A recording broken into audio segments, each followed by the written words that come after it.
Seja muito bem-vindo ao Storycast. E história você encontra aqui. O meu nome é Nicolas Garcia, eu sou compositor, arranjador e fui selecionado pelo pessoal do Historiando para estar apresentando este podcast de entrevista. E hoje o nosso convidado mais que especial é o Ezequias Filho. Ezequias, por favor, se apresenta aí. Olá, pessoal. Prazer enorme estar aqui participando com vocês. Na verdade, é um privilégio estar participando do primeiro, né? É muito legal. Sou cantor, sou um capixaba mineiro, sou do Espírito Santo, mas atualmente moro em Minas Gerais. E estamos aí, cara, na luta aí, correndo atrás e trabalhando com música. Muitos anos aí, vivo da música. Na verdade, sempre trabalhei com música. Louvo a Deus por essa oportunidade. E continuo aí nesse trabalho, nessa vida mesmo de músico, cara. Ezequias, eu quero te agradecer pela disponibilidade, por tudo que você se propôs a fazer para estar aqui com a gente. Tá? Então, para começar, o nosso podcast é um podcast de história. Mas nesse caso, a gente, como é músico, nós vamos falar sobre a história da música, né? E você, como músico, eu gostaria que você começasse aí contando um pouquinho da sua história, como foi que você começou, como foi para a família e tudo mais. Não, bacana. Na verdade, cara, sempre quando eu toco, eu falo muito sobre a história da música. Eu gosto, sou apaixonado pela história da música cristã aqui no Brasil, pela história da música cristã no Brasil. Eu sou muito apaixonado mesmo.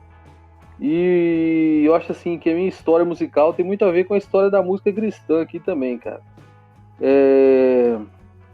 Eu sou da roça, do interior do Espírito Santo, sou do interior mesmo, tenho orgulho de falar isso, cara, que nasci assim a gente fala na roça, né? Eu nasci num lugar que é uma vila, onde tinha uma rua somente, mas lá já cresceu, agora tem 2 ruas. Assim, era um lugar de muito difícil acesso. Eu tô falando isso, nasci nos anos 80, e quando comecei assim, me interessar por música, gostar de música, conhecer melhor música, já foi no início mesmo dos anos 90. E, cara, no início dos anos 90, a gente não tinha som, rádio, funcionava rádio, e a gente ouvia rádio lá, e como eu te disse, como era interior, era um lugar assim, de muito difícil acesso para tudo, por não se tratar de uma próxima a uma capital, um lugar onde que a gente não tinha muito como chegar a uma cidade maior, e as informações que a gente tinha, tudo que a gente obtinha pela televisão e rádio, e poucas pessoas de lá também se interessavam, cara, por música, alguma coisa assim. E eu me recordo que, me parece que em 1992 ou 1993, na virada aí desses 2 anos, eu ganhei o primeiro som. Meu pai comprou um aparelho de som usado, assim, de um amigo que eu tinha, e naquele aparelho de som, cara, veio um disco, vinil, e eu comecei a ouvir aquele disco e comecei, assim, me amarrar, cara, na música daquele pessoal. Meu pai comprou porque ele era apaixonado com Arautos do Rei, ele tinha todos os discos. Meu pai sempre cantou em coral, quarteto, sempre ele regia coral, quarteto. E aí naquele som veio um disco de um grupo musical chamado Rebanhão. Era a única informação que eu tinha sobre banda, era aquela. E assim, gostava, ficava lendo o encarte ali do disco, ficava lendo ali a história, o conteúdo, os músicos que participaram, quem estava compondo aquela banda e tal, e achei legal. Mais pra frente, por volta aí de 1994, 95, eu tive a oportunidade de ir para Belo Horizonte, passei uma temporada lá, e depois eu tive em Vitória, já é a capital do Espírito Santo, passei uma temporada em Vitória também. E tudo isso nessa época eu já comecei a me alimentar melhor de informações sobre música, conhecer mais, porque antes eu só gostava. E então, nessa época, eu já passei a começar a aprender a tocar violão, a me interessar mais por música, e em 1997, por aí, eu tinha uns 16 anos, eu tive o meu primeiro contato musical de verdade. Antes eu cantava na igreja, meu pai era pastor. Quando eu nasci, meu pai era pastor e assim, sempre cantei e tudo mais, participei daqueles conjuntos local da igreja, né? Alguém fazia um conjunto para cantar uma música, ir num congresso e tal. Mas nesse ano aí, nessa época, já era em Belo Horizonte, eu fui convidado, pessoal, para participar de um grupo. A primeira oportunidade, assim, é cantar com outras pessoas, uma banda. Não era um ministério de louvor, era um grupo, uma bandinha. Chamava Expressão de Louvor. E desde então, eu gostei tanto que eu falei assim, rapaz, eu vou fazer isso pro resto da vida. Eu lembro que a banda teve uma reunião uma vez, e cada um perguntou, eles perguntaram qual que era o objetivo do pessoal com a música. E eu falei, não, eu quero fazer isso. Inclusive, nessa época, eu já comecei a compor algumas músicas, até músicas que eu tenho no meu último CD de 2017, quando a gente fazia CD, eu lancei música que eu compus nessa época desse grupo aí do Expressão de Louvor. E aí, eu comecei, assim, a me interessar mesmo, de verdade, por música, gostar, comecei a tocar, e assim, comecei a me informar melhor. E aí eu lembrei, cara, do disco de vinil que eu tinha, que eu gostava de ficar cantando aquelas músicas, fui me informar melhor sobre aquela banda. Quando eu me informei melhor sobre aquela banda, comecei a falar, trazer para mim um conhecimento, informações sobre aquela banda, eu passei a gostar mais. Aí comecei a adquirir mais discos, né, fita cassete do pessoal para conhecer as outras músicas. Eu fiquei conhecendo um pouco mais da história deles, de verdade, quem eram as pessoas. E o interessante é que aquilo ali estava muito, mas muito ligado com a minha vida musical. É a coisa mais engraçada. Por que estava muito ligado com a minha vida musical? Vou ter que contar essa parte, mas chega lá na frente a gente vai conciliar tudo. Aquele grupo, o Rebanhão, ele era formado por Carlinhos Félix, Janires Magalhães Manso, era formado por Pedro Braconotti, era formado por... os nomes aqui fugiram da minha cabeça, de todo mundo, mas era um grupo que foi formado primeiro em São Paulo, em 1979. E o líder da banda, o Janires, ele mudou para o Rio de Janeiro no ano de 1980. E em 1980 ele formou novamente esse grupo Rebanhão no Rio de Janeiro. E aí parece que em 81 que eles gravaram esse disco que eu tinha, que se chama Mais Doce que o Mel. E o Janires, em 1984, ele mudou para Belo Horizonte. Ele deixou o Rebanhão e mudou para Belo Horizonte e formou um novo grupo. Em Belo Horizonte, eles usavam o nome de grupo da MPC, que era Mocidade para Cristo, um grupo de apoio que tem lá do pessoal da igreja presbiteriana. É interdenominacional, mas o líder é um pastor da igreja presbiteriana, o pastor o Gualberto, e o Janires era o líder de louvor daquele grupo que saía rodando aí pro Brasil. E em 1986 para 87 ele adotou um novo nome, 86. Ele adotou um novo nome para esse grupo dos músicos que tocavam com ele, que era do batera, do Guita, Moisés de Souza, Rubinho de Souza, e ele, Janires, e o Guilherme Prachedes. Aí ele já adotou o nome de Banda Azul, que seria, na verdade, a continuação do seu trabalho, porque ele começou como Rebanhão e depois veio se chamar Banda Azul. Então, assim, passei a conhecer essa história, saber quem é esse cara. E quem que era Janires? Janires, na verdade, ele é o precursor dessa música cristã com instrumentos dentro das igrejas do Brasil. Ele foi o primeiro aí a lançar, conta a história que é o primeiro músico cristão a gravar um disco ao vivo, foi ele. E o primeiro grupo evangélico a ter notoriedade nacional foi o Rebanhão, que era o grupo dele. E o Rebanhão, parece que, se não me engano, somente existe dois grupos com músicas em novelas da Globo, por exemplo. E o primeiro deles foi Rebanhão. O Rebanhão colocou uma música na novela da Globo. Não que isso seja bonito ou feio, mas acaba que é um marco para a história, porque onde todas as novelas só tem músicas seculares que figuram ali, você tem músicas cristãs no meio de uma novela, algo assim, eu acho que é histórico, e isso gera um certo valor para nós cristãos. E a Aline Barros também veio a ter depois. Então, assim, fiquei conhecendo bem a história deles e fiquei também sabendo que o líder, o líder, morreu em dia 11 de janeiro de 1988, o Janires. Morreu no acidente, estava tendo até um trabalho da MPC em Macacos, uma cidade de Minas Gerais, e ele precisou ir no Rio de Janeiro buscar um teclado para tocar. e como antigamente não tinha celular, nessa comunicação era bem escassa, né? Ele ficaram sabendo que ele não chegou e ficaram sabendo bem depois aí do acontecimento que o Janires tinha sido uma das pessoas que morreram nesse acidente que aconteceu. E aí, continuando a minha história musical, que quero falar sobre esse disco, né, do Janires, que foi o primeiro que estava no meu som. Aí, voltando para mim, Ezequias, comecei a cantar nesse grupo, Expressão de Louvor e tal. Os anos foram passando e eu alimentei dentro de mim, cara, a necessidade de cantar, compor músicas e gravar.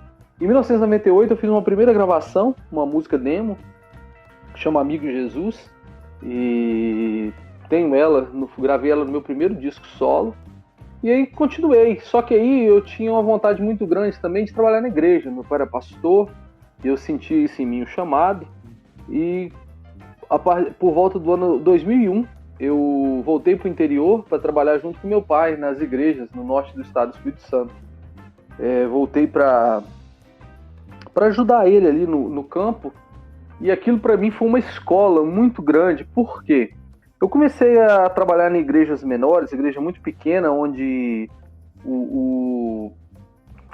a condição de tudo, desde material humano até físico ali, era muito fraco, entendeu? Não tinha nada. E a necessidade de ter um louvor na igreja, de ter instrumento, tudo me fez aprender a lidar com o instrumento, com o som, com as pessoas, a liderar um grupo, a formar um grupo, entendeu? Aquilo tudo me fez aprender, foi uma escola. E eu senti que foi de Deus, sabe? Foi de Deus mesmo aquilo para mim. E eu continuei na igreja, trabalhando. Aí por volta aí do ano de 2004, 2005, eu comecei já a entrar de forma mais aguda para a música. Conheci um amigo chamado Eliá Oliver. Então ele era vocalista de uma banda do Espírito Santo chamada Banda Coros. E com o Eliá comecei a fazer música, lancei meu primeiro CD e fiz umas parcerias com ele, conheci de verdade, deu os meus primeiros passos profissionais ali musical. E no ano de 2008, mais ou menos, eu já tinha deixado de trabalhar na igreja e só estava trabalhando com música. Vim a lançar disco solo, com parceria e tudo mais. Porém, logo depois, eu mudei para Belo Horizonte, mudei para o Rio de Janeiro, depois fui para Belo Horizonte. E quando cheguei em Belo Horizonte, fui conhecer os caras, quero voltar lá no início da história, fui conhecer o pessoal que tocava com o Janires, do primeiro disco que eu ganhei na minha vida. E fui encontrar com o Dudu Batera, que era baterista da Banda Azul. E o Dudu Batera, inclusive, é irmão da Nive Soares. E um dia fui lá conhecer ele, conversando com ele. E aí surgiu a oportunidade da Banda Azul retornar à estrada, depois de muitos e muitos anos. E olha que engraçado. Ele me convidou para ser vocalista da banda. Qual banda? A banda do Janires, o cara onde eu comecei a música. Sabe, aquilo foi muito marcante para mim, foi marcante demais, porque era a banda assim, que eu mais gostava de ouvir e estava tendo a oportunidade de fazer parte daquela banda. E fiquei alguns anos com eles, nós preparamos o material, não chegamos a lançar disco, lançamos música, inclusive a música que lançou foi uma composição minha. E nesse meio tempo, eu sempre continuei com a minha carreira solo. E onde tinha o Roger Franco, que sempre tocou comigo, um amigão que eu tenho, o Marcelo, Johnny, Neemias, Saulo, Natan, o Antônio, uma galera, uma turma aí que sempre me acompanhou. E eu sempre mantive minha carreira solo. E aí eu resolvi sair da Banda Azul, porque a gente tinha uma ideia um pouco diferente de trabalho, mas sim, foi maravilhoso passar por ali. Eu acho que para mim fez parte da minha vida, marcou minha vida. E eu continuei com o trabalho solo, inclusive assim, em 2015, 16, 17, a gente teve um pico muito legal musical aí no Brasil. Eu creio que o meu trabalho, apesar de ser um trabalho solo como Ezequias Filho, mas é um trabalho de banda, porque é muito difícil você manter uma banda só com alguns músicos, e por exemplo, muito conhecidos. Tem o Johnny, que toca batera com a gente, que já foi baterista da Oficina G3, tem o Roger Franco e o Natan, que tocam guitarra conosco. O Roger, poxa, é uma referência de guitarrista no Brasil, um dos 3 maiores guitarristas que existe no país. todo mundo que toca guitarra toca Águas Profundas, uma coisa que o Roger inventou. Então o cara é a história da música cristã no Brasil, desde tudo que o Thales fez. Muita gente até acha que foi o Cacau, e falando, não, começou ali com o Roger. Tem o Gui que toca baixo comigo, o Gui e o Nemias, né? O Gui também integra o Diante do Trono hoje, faz parte do Diante do Trono. Tem o Marcelo que toca batera com a gente também. Como eu falei, o Johnny e o Marcelo. O Marcelo é um músico muito conhecido, reconhecido em Minas Gerais. Um batera, toca com o pessoal lá do Diante do Trono também. Então, assim, tinha uma galera remanescente do rock and roll cristão, que são pouquíssimos músicos que conseguem não, né? Que tem coragem de tocar rock cristão, porque quando a gente faz um material para vender, e eu acredito que a gente tem que fazer o material que nós julgamos ser a música que gostamos, aquilo que a gente foi chamado para fazer. E nós tocamos rock cristão. Rock cristão não é heavy metal, não é nada que ofende ninguém. Simplesmente um gênero musical que nós apreciamos. E, cara, continuei nessa vibe, porém em 2019 aí dei uma pausa no nascimento da minha filha, quis curtir mais, ficar perto dela, acompanhar melhor ela, e assim, a gente deu uma maneirada, mas estava tudo planejado de 2019, assim, a gente lançar um álbum bem legal pela Som Livre. Nosso último disco está nas plataformas digitais pela Som Livre, e de lançar assim, um álbum bem legal agora. Porém, com a pandemia, tivemos que dar uma freada, mas se Deus quiser, no próximo ano a gente vem com algo assim, bem diferente, bem novo, mantendo a linha do rock and roll, a mesma galera, graças a Deus está todo mundo junto, seguindo no mesmo caminho, continuando o mesmo caminho, a mesma turma, graças a Deus, louva a Deus por isso. Mas assim, a história musical minha atravessa por esse caminho, sabe? Eu creio que ela ainda não acabou, a gente tem muito para fazer, mas eu acredito ser um dos poucos aí remanescentes do rock cristão nacional, porque infelizmente o rock, como muita gente falou que ele acabou, basicamente acabou mesmo, porque poucas pessoas tocam, poucas pessoas têm ouvido o rock. Ele lembra do rock, canta em casa, ouve em casa, mas ele não tem tocado na igreja. E as bandas de rock, elas foram se acabando pela falta de espaço para tocar. Elas foram se adaptando para uma outra linha, worship, isso e aquilo, que são um outro gênero diferente um pouco. E eles deixaram de tocar o rock de verdade. Mas a gente continua nessa vibe do rock and roll, rock cristão. E se Deus quiser, iremos continuar, cara. Iremos longe ainda fazendo trabalho, porque a intenção nossa é muito bom quando a gente consegue viver de música, tirar nosso sustento com a música. Mas, acima de tudo, eu acho que é melhor quando levamos a palavra de Deus da forma que acreditamos e entendemos. E é através do rock que eu entendo que nós alcançamos o público, que nós conseguimos expressar melhor para eles. Eu acho isso necessário, fundamental. E essa história, assim, cara, um pouco da minha história musical, a história do Ezequias Filho na música. Cara, que legal, é um baita testemunho. Eu pude sentir pelo menos um pouquinho desse sentimento que é você ouvir crescendo uma banda e depois estar tocando com eles. Foi um dia que você foi na minha igreja, lá em 2018, você e o Roger, e não tinha baterista, aí perguntaram, tem um batera por aí? Só tinha eu ali, tive que tocar. Legal, lembro direitinho. Bem nervoso, tocando todo quadrado ali, mas muito feliz por dentro, né? Já conhecia um pouco do teu trabalho, e o Roger, então, não tem quem não conheça, né? Então eu acredito, assim, que deve ter sido realmente uma alegria muito grande começar a tocar na Banda Azul, que foi uma banda, então, do Janires, né, que sempre curtiu. E isso só mostra o quanto Deus é bom, né, cara? Deus ele nos proporciona cada oportunidade, né? E você falou agora que o rock ele vem morrendo, né? E isso infelizmente, é uma grande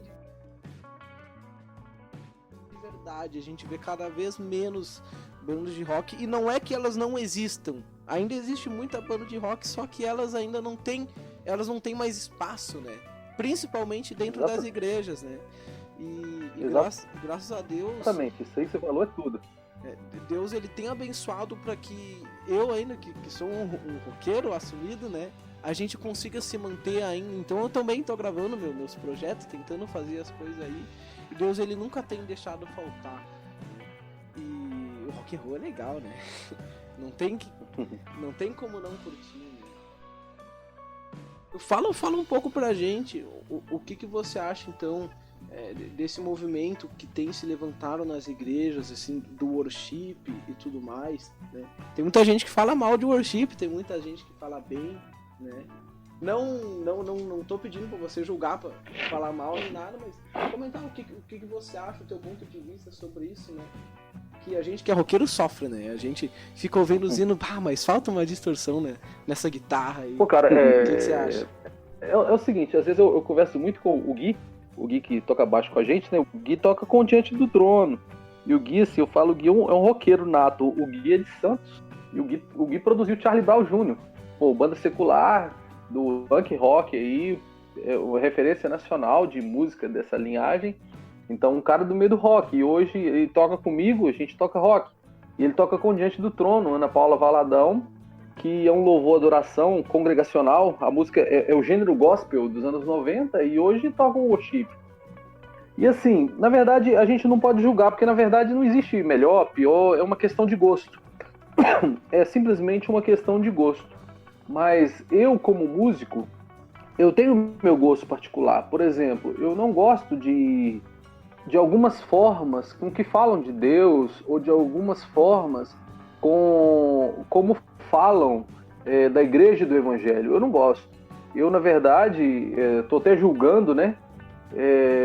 Existem muitas pessoas que falam que são cantores, eles começam a cantar da noite pro dia e falam que são cantores, porque na igreja a pessoa tem a oportunidade de cantar, de louvar, adorar, e isso é ótimo.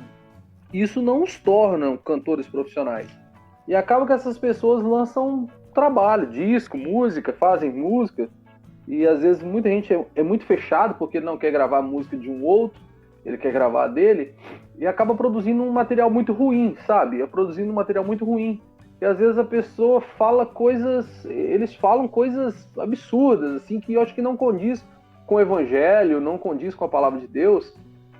E às vezes a minha opção pelo gênero rock and roll é porque a grande maioria das pessoas que tocam essa linha musical tem um linguajar que eu gosto e que eu aprecio, uma forma muito clara, nítida de falar de Deus, não esconde nada, não muda de forma alguma a expressão sobre Deus, e também eu acho que fala muito racional. Não estou falando que não estou criticando o resto, mas eu tenho minha preferência pelo rock and roll, pelos compositores de rock and roll, pelos cantores de rock and roll, pela forma com que eles expressam, com que eles falam, tratam sobre Deus, evangelho, sobre a fé. Então, isso me chamou a atenção no rock and roll.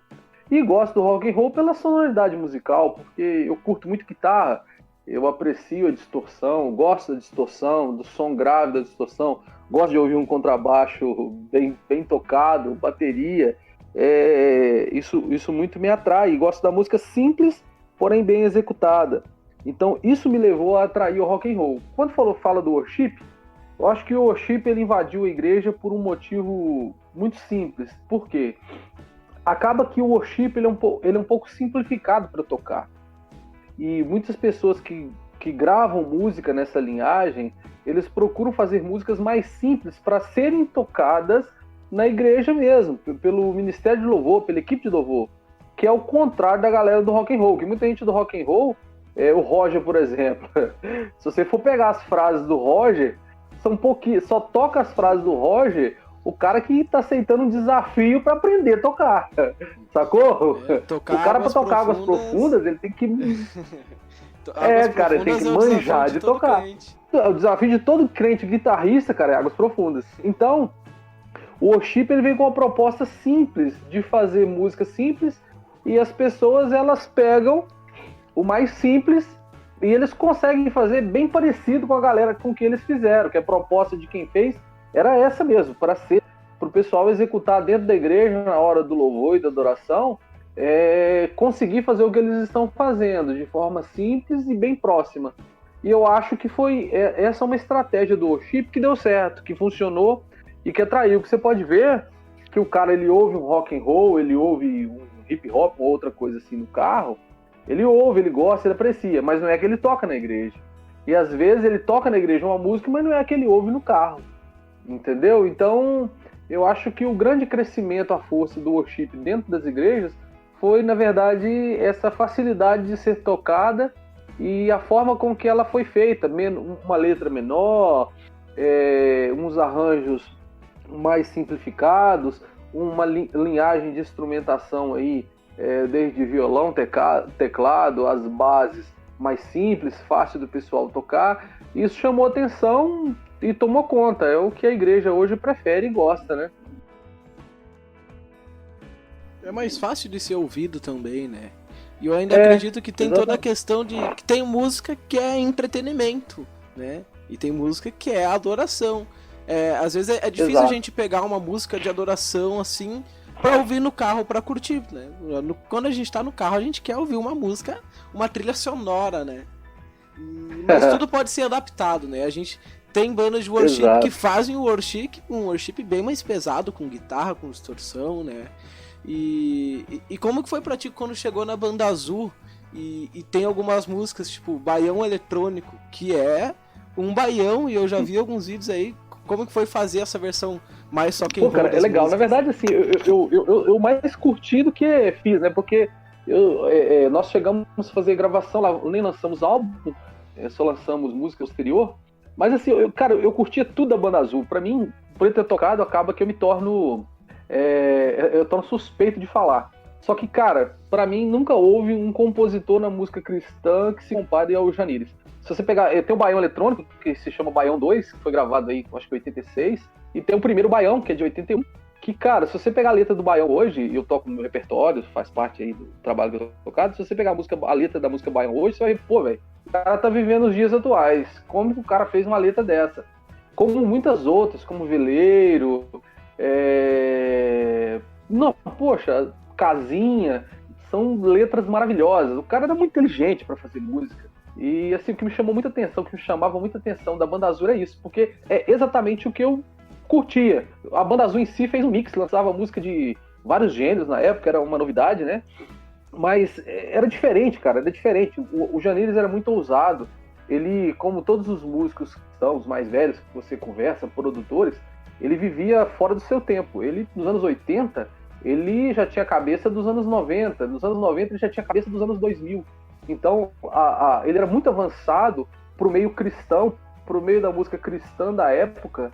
Ele era muito avançado. Se você pegar um álbum da Banda Azul de 1986, 87, parece, foge da cabeça, Espelho nos Olhos, que pra mim é o maior álbum cristão que existe, você vai ouvir as músicas e falar assim, poxa vida, não tem lógica, essa sonoridade e esse tipo de música, de letra que esses caras faziam na época. Tem que ouvir com essa intenção.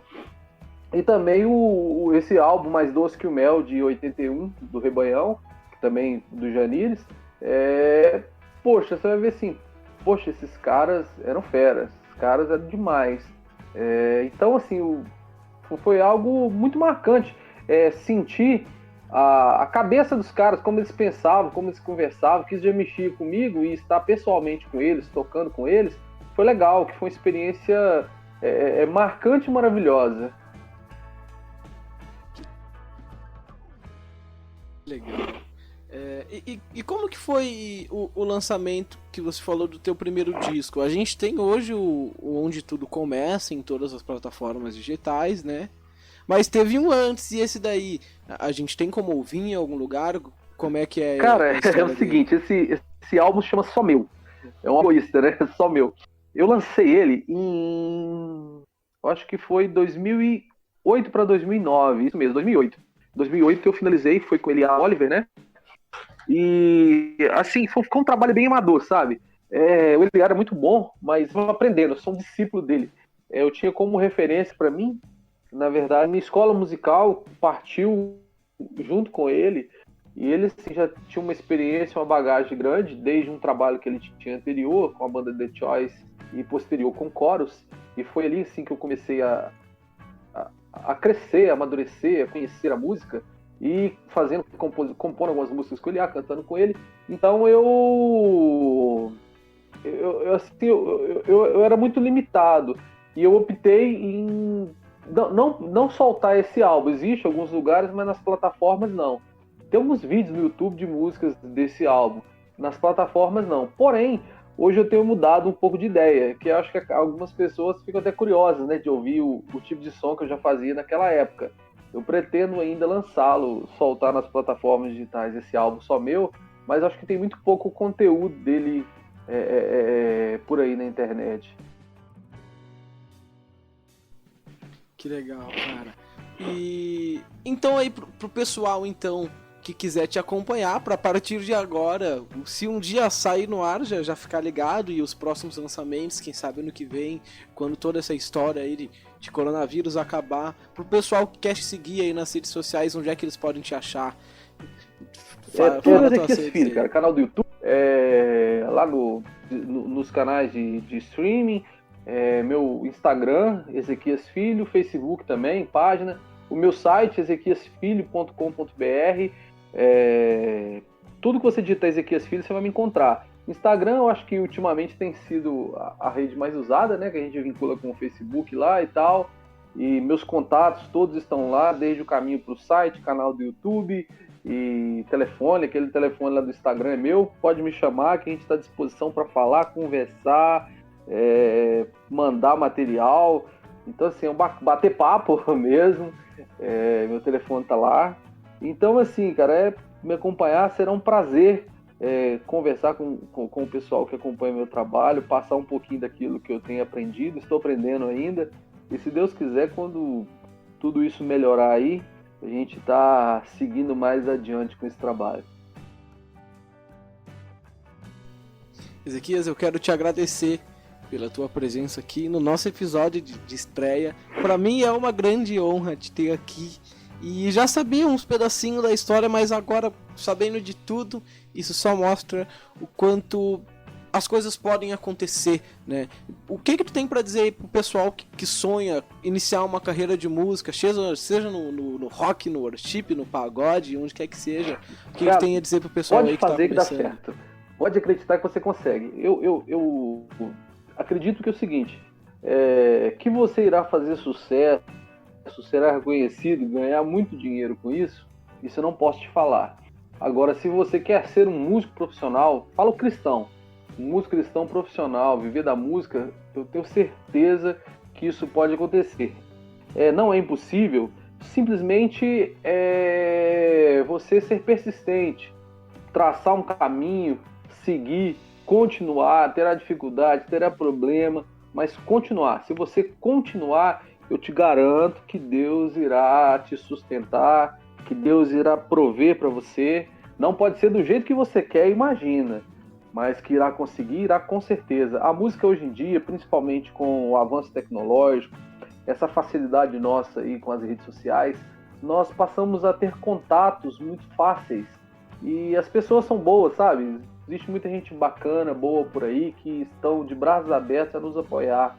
É muito fácil lançar as músicas aí nas plataformas, é muito fácil criar um canal, desenvolver material, desenvolver conteúdo, e tudo isso facilita a sua vida como músico, como cantor. Infelizmente, alguns músicos cristãos, eles mentem para si. Por quê? Às vezes o cara cria um canal e ele se tira umas fotos legal, e ele já se julga um cantor ou um músico profissional antes mesmo de estar colhendo os frutos daquilo, entendeu? E por muitas das vezes ele conta uma mentira para ele mesmo. E acaba que isso impede dele continuar lá na frente, que ele imagina que tudo vai vir muito bom, muito fácil, e a perseverança dele não irá acontecer, ele vai desistir no meio do caminho. E na verdade é ser perseverante que é o fundamental. Não é ter uma voz boa, não é tocar demais, simplesmente perseverar no projeto que você acredita. É perseverar naquilo que você acredita que Deus preparou para você. Porque Deus prometeu sustentar a nossa vida.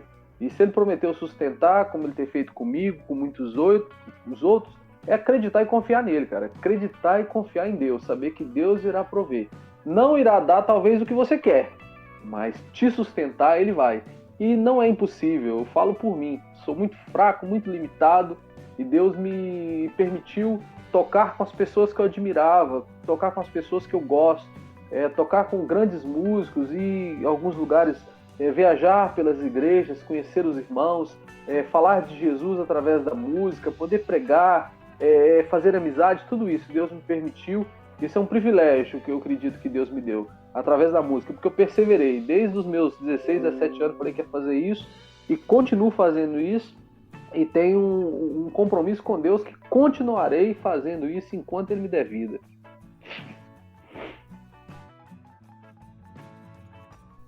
Que legal. Meu, foi uma honra estar aqui contigo. Eu tô até agora com um sorriso no rosto, assim, feliz de ouvir. É tanta experiência, tanta sabedoria que só se obtém vivendo, né? Só com a vivência mesmo. De estar na estrada, de estar indo nos lugares e realmente vivendo da música, sendo um músico profissional. E é por isso que eu te admiro tanto. Você, nosso ouvinte, esse foi o Storycast, a primeira entrevista aqui com o Ezequias Filho. Se você está ouvindo a gente nas plataformas digitais, Spotify, Apple Music, Google Podcast, dá uma olhada no nosso perfil aí. O Storycast é um podcast do grupo Historiando. Acesse a gente no Facebook, no YouTube, no Instagram, no Twitter. A gente está em todo canto e vamos aprender um pouquinho mais de história e vamos continuar sempre crescendo. Muito obrigado por esse papo, Ezequias. Deus te abençoe sempre aí. E agora, para encerrar, galera, prazeraço, vamos se despedir do pessoal aí. Prazerão. Se Deus quiser, ano que vem nós vamos estar aí de novo, cara. Vamos estar em Porto Alegre, no Sul. Todo ano a gente tem ido 1, 2 vezes por aí. É um lugar bacana que tem aceitado e recebido nosso canal, nossa música, nosso som. E, cara, é uma honra, um privilégio. Abraço a todos que ouviram a história, pararam aí para ouvir um pouquinho da história do Ezequias. E continue aí nos seguindo, acompanhando. Deus abençoe a vida de vocês. Valeu, galera. Esse foi o Storycast. Até mais.